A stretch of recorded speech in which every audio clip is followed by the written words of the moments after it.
Hello everyone, welcome back to my channel. तो आज आए हम बर्ड पार्क। तो चलिए आपको बर्ड पार्क की सैर करवाते हैं। तो ये है चंडीगढ़ का बर्ड पार्क जो कि सेक्टर 1 में सुखना लेक के पास है। आइए चलते हैं अंदर। यहाँ पर आपको एक्सोटिक बर्ड स्पीशीज जैसे कि African love birds, black sworn और वुड डक जैसे कई सारे एक्वेटिक और टेरेस्ट्रियल बर्ड्स देखने को मिलेंगे। अरे यार, बर्ड्स के बारे में तो आपको बता दिया, लेकिन इस छोटी शैतान के बारे में तो बताना ही भूल गई।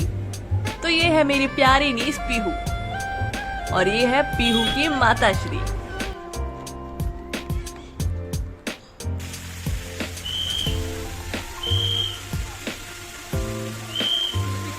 बर्ड पार्क घूमने के साथ साथ हमने की खूब सारी मस्ती।